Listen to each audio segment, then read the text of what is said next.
오늘부터 6주 동안 갈라디아서 강해를 진행할 예정입니다. 갈라디아서는 6장으로 구성된 아주 짧은 사도 바울의 서신입니다. 이 갈라디아서를 우리는 복음의 정수가 적혀있는 책이다라고 그렇게 이야기를 하죠. 사실 복음이라고 하면 크리스찬들의 기초가 되는, 또 예수님 처음 믿을 때 필요한 거 아니에요 라고 그렇게 생각하는 분들이 있을 것 같습니다. 그러나 팀 켈러 목사님은 이런 말을 했죠. 복음이라는 것은 크리스찬의 ABC가 아니라, 기초가 아니라 A부터 Z까지이다. 크리스찬의 전부이다 라고 말을 했다는 거죠. 사실 우리는 복음을 기초적인 교리라고 생각하는 경향이 있습니다. 영적인 성장과 성숙을 위해서는 뭔가 좀 고차원적인 가르침들, 깨달음이 필요하다고 생각하는 경향이 있다는 거죠. 그러나 복음은 우리 크리스찬이 예수님을 처음 믿을 때도 필요하지만 천국 가는 그 순간까지 반드시 붙잡아야 하는 것이 복음이다라고 팀 켈러 목사님은 얘기를 했다는 것이죠. 저를 한번 힘차게 따라해 주시면 감사를 드리겠습니다. 복음은 크리스찬의 전부입니다. 다시 한번 따라할까요? 복음은 크리스찬의 전부입니다. 여러분 아멘이십니까? 네, 아멘입니다. 또 팀 켈러 목사님은 갈라디아서를 다음과 같이 묘사했는데 제가 한번 읽어드릴게요. 갈라디아서는 다이너마이트이다, 이런 표현을 썼습니다. 우리에게 깊은 의미와 안정과 만족을 누리게 하는 기쁨과 자유의 폭발이다. 하나님이 자기 백성을 부르시는 복된 삶이다. 성도 여러분, 우리가 갈라디아서를 6주 동안 함께 나누는 동안에 두 가지를 기대했으면 좋겠습니다. 첫 번째는 우리의 신앙생활에 대한 분명한 방향성입니다. 아마 우리 가운데 목사님 저 예수 잘 믿고 싶어요, 어떻게 신앙생활하는 게 뭔지 잘 모르겠어요 하시는 분들이라면 이 6주의 나눔 속에서 분명한 방향성을 찾는 거죠.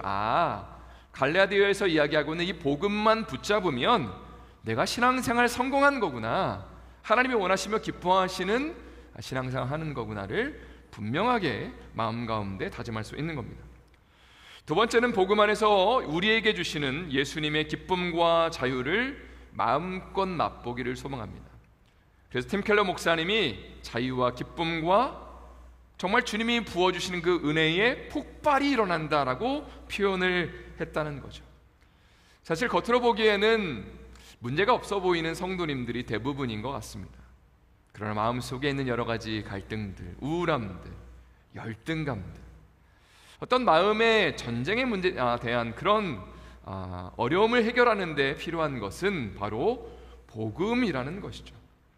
그리고 6주 동안 하나님의 말씀을 여러분과 나누는 가운데 신앙생활의 방황이 끝나고 분명한 확신 가운데 안정과 만족과 기쁨과 자유를 누릴 수 있기를 예수님의 이름으로 축원드립니다. 오늘 본문을 한번 살펴보길 원하는데요, 갈라디아서 1장 1절의 말씀 한번 다 같이 읽어보도록 하겠습니다. 함께 읽겠습니다. 사람들에게서 난 것도 아니요 사람으로 말미암은 것도 아니요 오직 예수 그리스도와 그를 죽은 자 가운데서 살리신 하나님 아버지로 말미암아 사도된 바울은. 여기서 바울은요, 내가 예수 믿게 된 것 혹은 예수님을 전하는 사도가 된 것이 내가 어떤 의도를 가지고 개입해서 된 것이 아닙니다 라고 이야기를 하고 있죠. 그래서 1절에서 사람들에게서 난 것도 아니고 사람으로 말미암은 것이 아니다 라고 이야기를 하고 있는 겁니다. 만약 사도 바울이 모태신앙이어서 부모님께 어떤 신앙의 전수를 받았다면 나는 복음을 부모님께 들어서 믿게 됐습니다 라고 표현할 수 있겠죠. 혹은 누군가가 전도를 해서 사도 바울이 예수를 믿게 됐다면 누구누구 사람이 저에게 복음을 전해줬습니다 라고 말할 수 있겠지만 바울은 그렇게 해서 복음을 믿게 된 것이 아니라고 이야기를 하고 있습니다. 1절 하반절을 다시 보면 이렇게 되어 있죠. 오직 예수 그리스도와 그를 죽은 자 가운데서 살리신 하나님 아버지로 말미암아 사도된 바울은.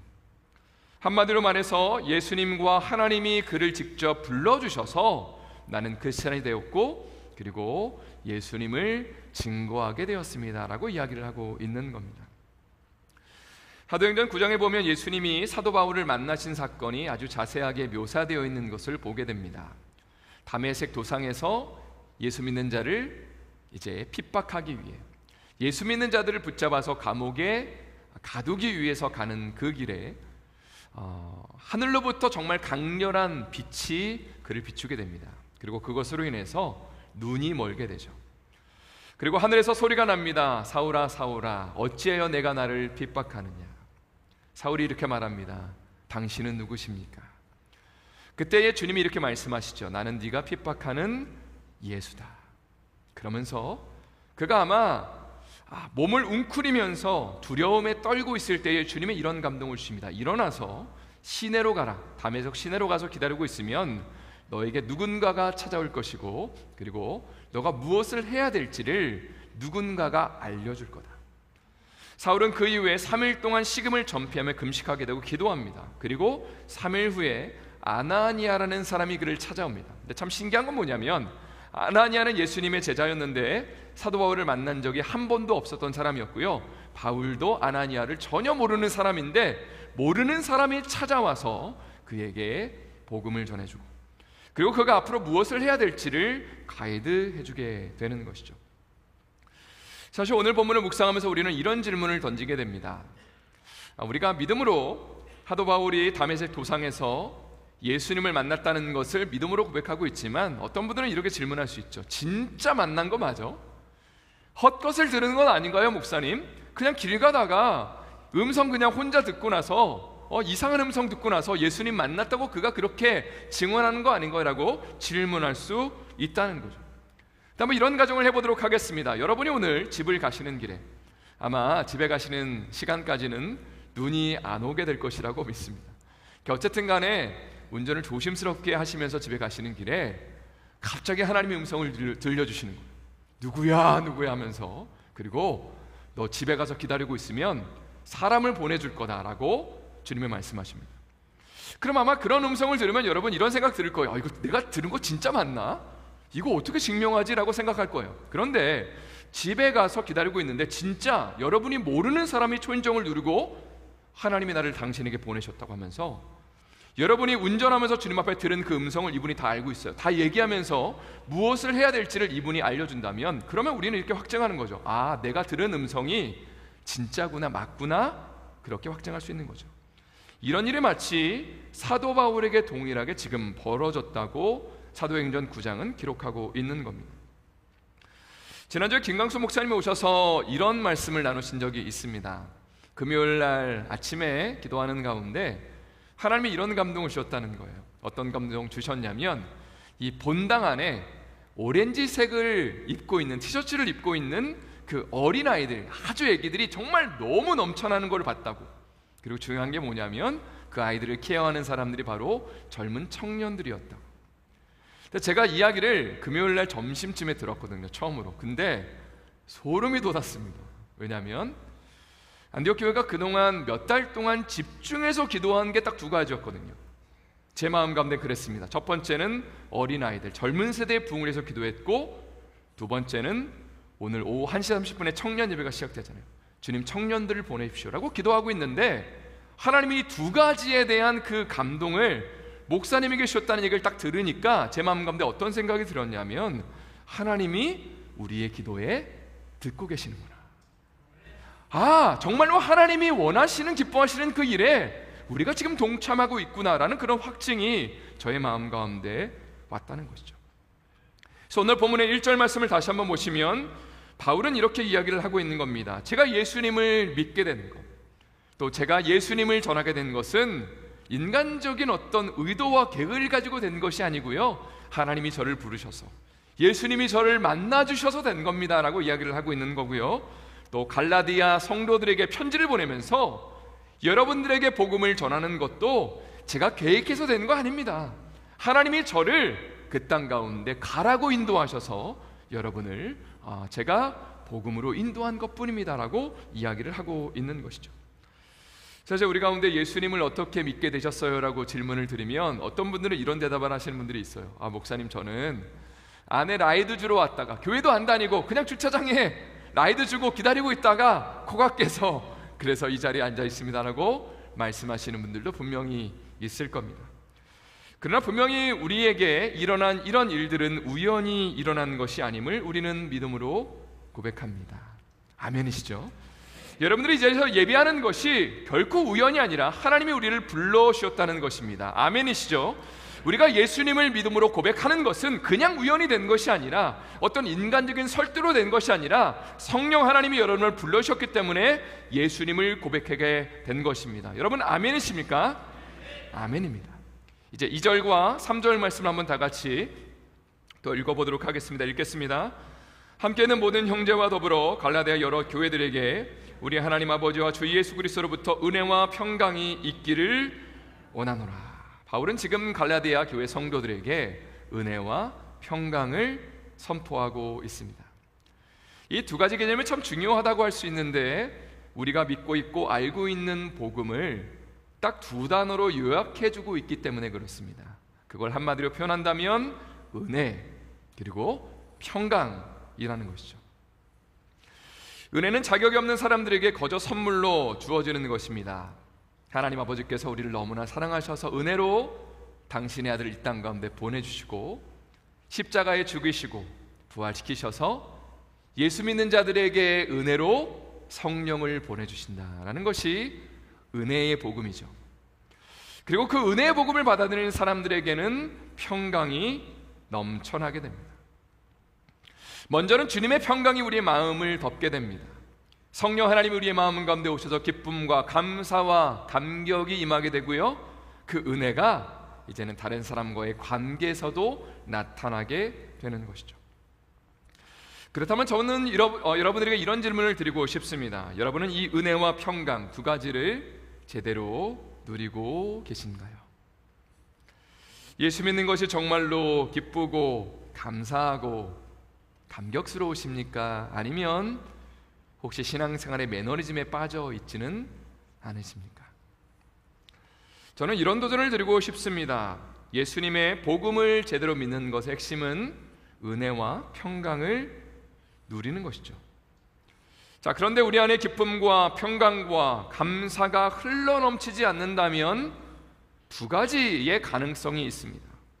복음을 제대로 붙잡지 않는 거죠. 첫 번째 가능성입니다.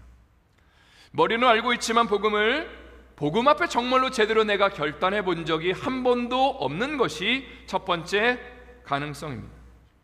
혹 두 번째 가능성이 있다면 복음 앞에 정말로 내가 결단을 한 적은 있지만 지금 내가 내 생각과 나의 뜻과 내 계획을 가지고 복음의 고백대로 사는 것이 아니라 주님이 원하시지 않는 삶을 살아가는 거죠. 내 뜻대로 사는 것이죠. 혹은 너무나 분주하고 바쁘다면 우리는 복음이 주는 그 기쁨과 감사에 참여할 수 없다는 것이죠.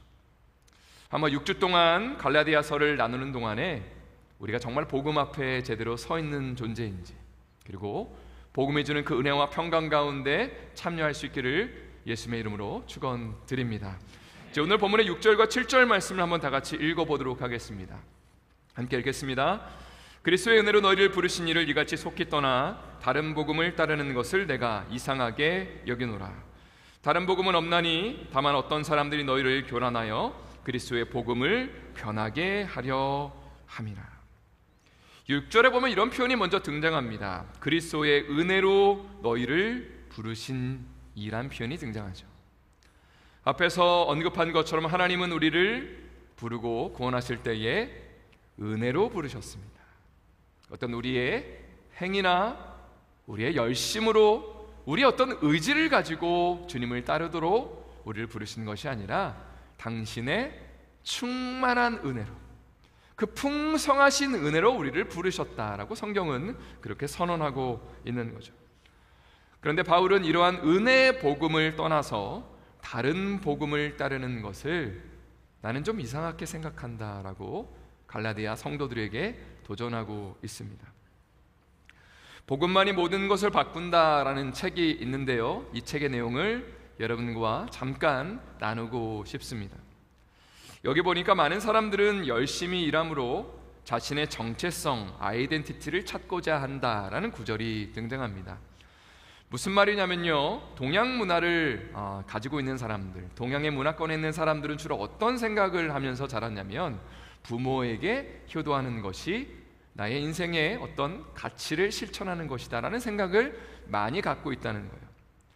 그런데 서양 문화에 익숙한 사람들, 예를 들어서 맨하탄에 일하는 사람들은 이런 생각을 가지고 살아가겠죠. 나의 꿈을 성취하는 것, 다른 사람들에게 인정받고 사회적 지위가 올라가는 것, 내가 다른 사람들에게 그것이 인정받는 일이고 나의 정체성을 건강하게 형성하는 거다라고 생각을 한다는 겁니다.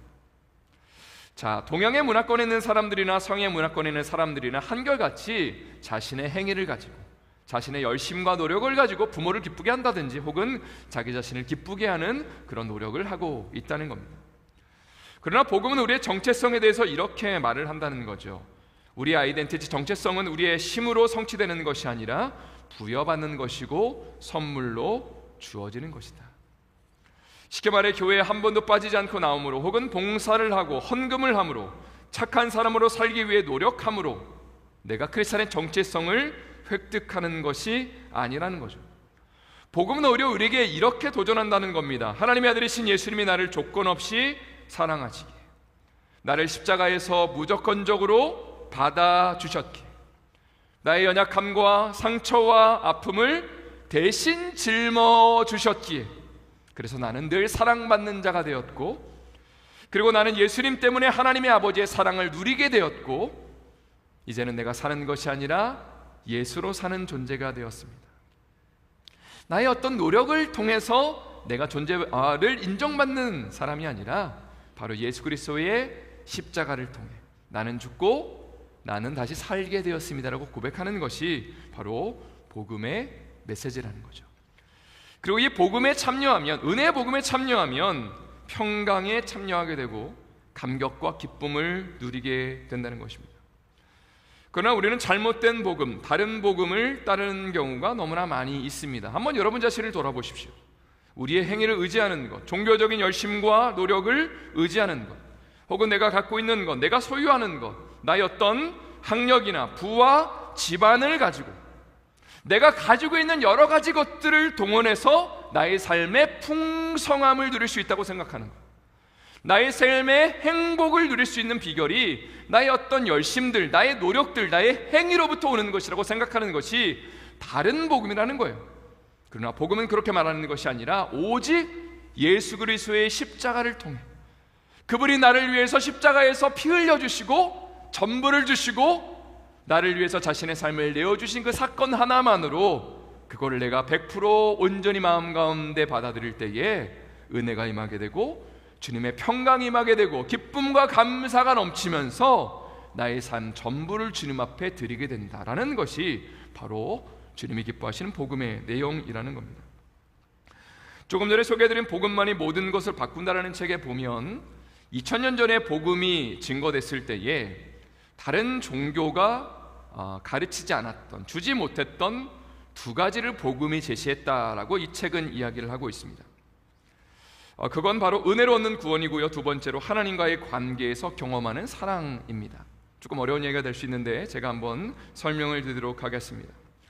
다른 모든 종교는 제사나 의식이나 행위를 근거로 구원을 얻으려고 합니다. 그러나 기독교는, 복음은 예수님의 희생을 통해 은혜로 구원이 우리에게 주어졌다고 이야기를 하죠. 그리고 이 은혜 얻는 자들이 살아계신 하나님과 개인적인 교제가 가능하게 되었다고 말합니다. 이런 가르침은 인간의 마음속에 자리한 가장 깊은 갈망을 채워줬다라고 이 책은 이야기하죠. 무슨 말이냐면 시대를 초월해서 모든 사람은 마음속 깊은 곳에 영적인 목마름이 있습니다. 공허함, 어떤 그 갈급함이 우리의 모두 가운데 있다는 거죠. 사람들은 돈으로 이 목마름을 채우기를 원합니다.